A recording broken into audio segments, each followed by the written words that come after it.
Today we're going to see how the amount of Dunder used in a fermentation directly impacts the flavors in rum. And I actually have two special guests that join me to blind taste these rums side by side. Welcome back, everyone. I'm Robin from This Blog's Neat, and I did a couple experiments using my Dunder that I featured in a video under the microscope back in February, actually. If you haven't checked out that video, it's pretty neat. But I'm assuming you have clicked on this video because you have an idea of what Dunder is. Just in case you don't, Dunder is essentially the stillage that's left over in the still after a distillation that is then added into rum fermentations, among some other ingredients as well, to help increase the funky flavors. So if you've had a Jamaican rum that's super funky, super high ester, it probably has some form of Dunder used in the fermentation. I started my own Dunder pit earlier this year, Dunder bucket earlier this year. And for me, it was a combination of using the stillage left over from my rum distillations, as well as some of the lees that were left in the bottom of the fermentation.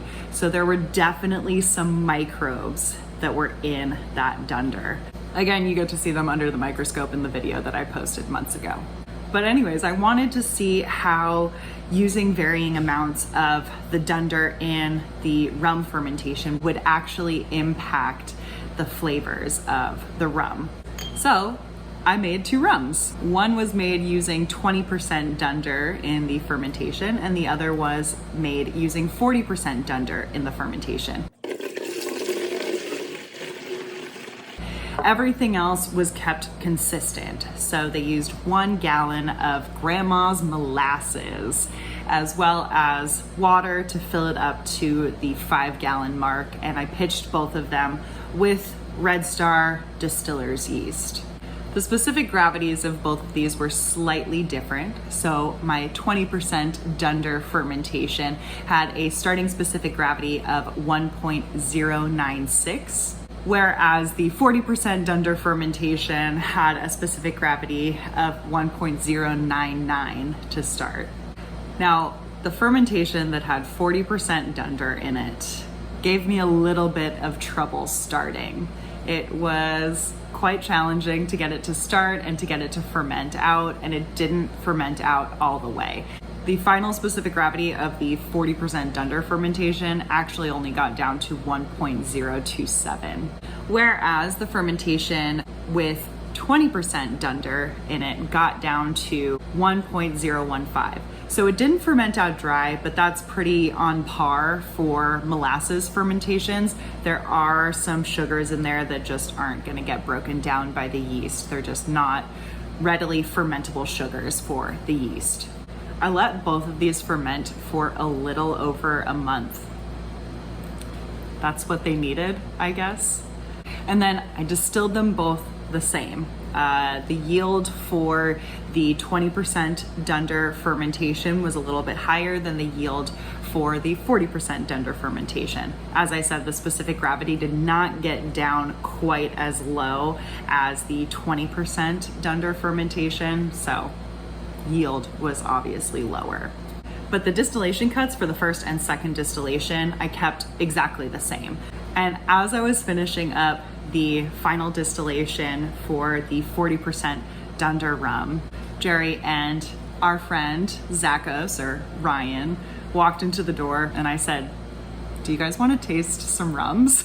And they didn't hesitate. They actually said, "Straight off the still with Jerry and Ryan."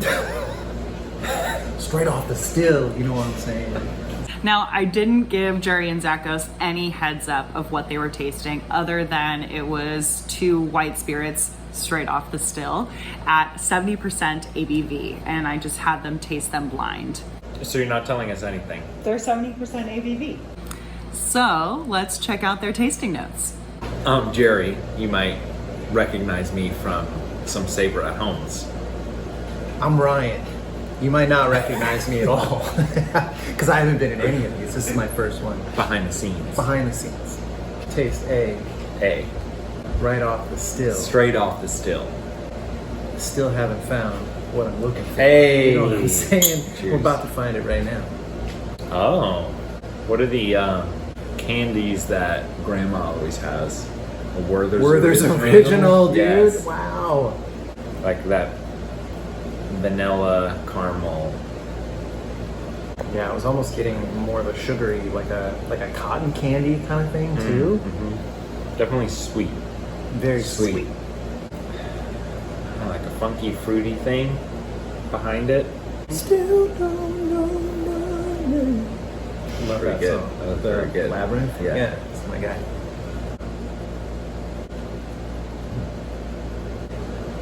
Oh my god, Oh, what is that? that is delicious. It's very good. It's quite good. Oh, damn it. I can't put my finger on what I'm tasting.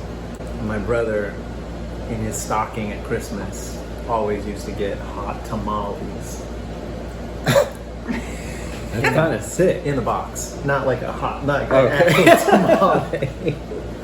Yeah, a tamale with corn husk. No, like the box of hot tamales and candy. So, red hots, hot tamales. I do get consistency with the nose. If I take a small sip, I get some of the. For me, it's the Werther's original. Yeah, I agree with that on the nose for sure. I smelled that. Getting I don't know. fruit. There's definitely more of like a red fruit kind of vibe. Yeah, I keep going back to the hot tamales candy. And I'll Maybe it's more Swedish fish. stick with it. Yeah. Might be more Swedish fish than it is hot tamales. The heat obviously is coming from the alcohol content. All right. Shall we go to B? Did you finish? No, guys, I might want to go back. Oh, yeah. I don't know. See, I'm getting it there. I'm getting more of like sour notes, not in a bad way, but like sour beer. There's still the sweetness there.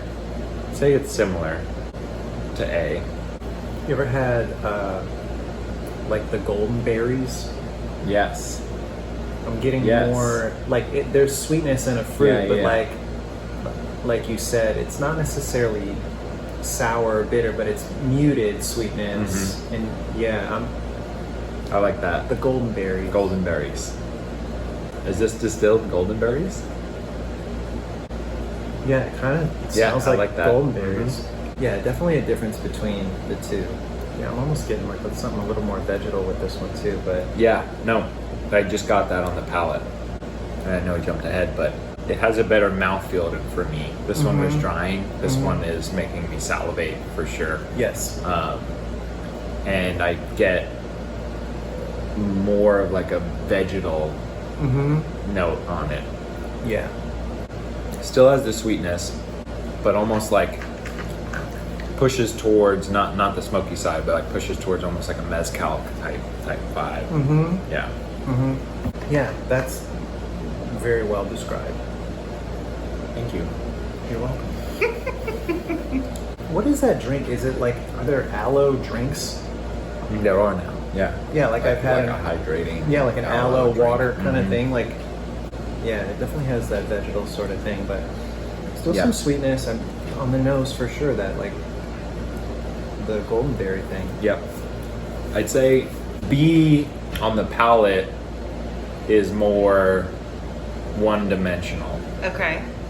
A A feels a little more layered, and I'm not saying it's better, but there's more things there that I can say, ooh, I've got the sweetness. A, I've got, this, etc. Where this, I'm kind of just getting this one thing. But I will say B has a better mouthfeel for sure. This definitely more sweeter notes, Sweeter almost candy, candied, yeah. artificial candy notes. This more like muted sweetness, but it's like a little more like kind of earthy vegetal. Yeah. Crisper a little bit. I agree with the mouthfeel though. This one, Yeah. A dries out your mouth, whereas B you're like salivating when it's on your tongue. Right. But Yeah, it's it's a totally different reaction in my mouth. But they're nice. You know what I'm saying? Hey. So those are the same exact rum. The only difference was the amount of Dunder in the fermentation. Interesting. So A used 20% Dunder in the fermentation, whereas B used 40% Dunder in the fermentation. I really just wanted to see if you guys would be able to pick up a difference. There's between definitely a the two. difference. Yeah. I mean, I know nothing about Dunder, but I don't even know what that is. It's a Paper company Yeah. in Pennsylvania. So the tasting notes that the guys had were pretty spot on. I would expect that the increase in Dunder in the fermentation would increase, you know, those funky, sour, grungy notes, right? We know that adding Dunder into the fermentation is going to add more carboxylic acids to the fermentation, which are sour. And as they esterify during fermentation and distillation, and further during maturation, those sour notes then become fruity and floral notes. So we would expect that increasing the amount of Dunder in the fermentation would increase the fruity notes, the sour notes, the floral / nail polish removery notes. So yeah, great job, guys. I might say we were correct. It wasn't a quiz. But if it were, we would have gotten a perfect score. So for the 20% Dunder rum, I actually think it has a pretty subtle, very clean nose. I get a little bit of like fruit leathers, and there's a floral thing too that kind of borders on, I don't want to say nail polish remover. It's not quite nail polish remover. It's not quite bug spray either, but it is a little bit of a kind of alcoholic nose. So on the palate, this has some really nice fruitiness. I'm getting a lot of dried apricots and purple grapes, but again, it is pretty clean and subtle, and there's a little bit of, again, that alcoholic thing that kind of borderlines a little bug spray. There's some dried cranberries and a little bit of like a dirty cinnamon stick thing. Now, the 40% Dunder rum, on the other hand, has a lot more going on the nose for me. There's definitely some sour qualities. It's almost a little bit like stinky feet. And there's like an over-ripened like lychee. There's some like gluiness and some notes of bell pepper.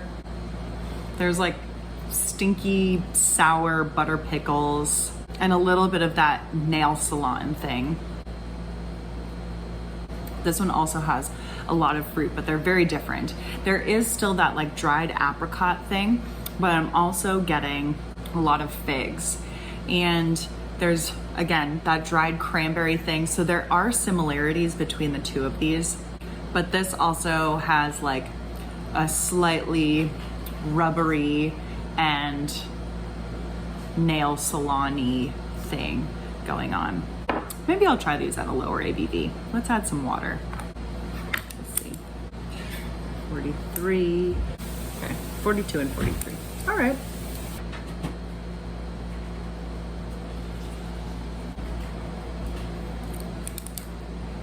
Oh. So I think the 20% Dunder rum has lost some of that fun fruitiness on the palate with the addition of water, bringing it down to 43% ABV.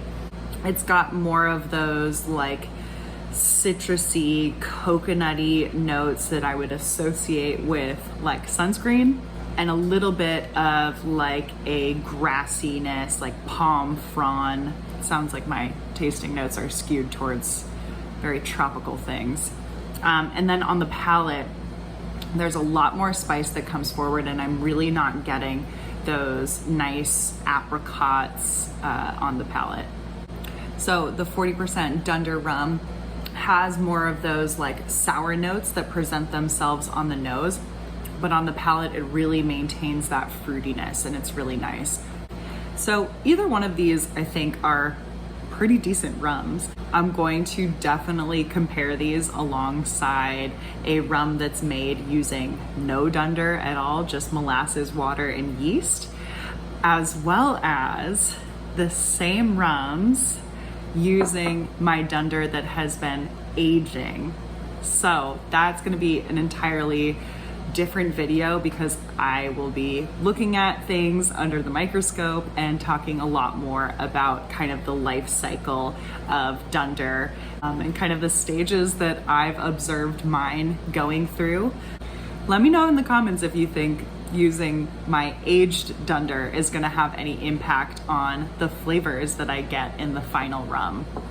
Before I go, I want to say a huge shout out to the Patreons. Thank you guys so much for helping to support the channel so I can do fun experiments like this. And if you, the viewer, enjoyed this video and also want to join our community over on Patreon, I've got a link in the description below. Now, I hope you did enjoy this video, and if so, make sure to like and subscribe and leave me comments if there are any things you think I might try or if there are any questions you might have after watching this video. Is it lychee or lychee? I don't know what it's saying. Like a fruit, the lychee fruit, lychee fruit, lychee, lychee. So make sure to stay tuned. I'm Jerry. I'm You guys Ryan. Oh, wait, sorry. Let's do that again. Take two. Let's get No, we need some more. Yeah. Maybe some hints of chlorine. Yeah. You know, if I'm looking for criticism. Speak up. If I'm looking Don't yell. for some If I'm looking to criticize the these, whiskey or the spirit, don't forget to like, subscribe, and hit that notification button. there's a notification button?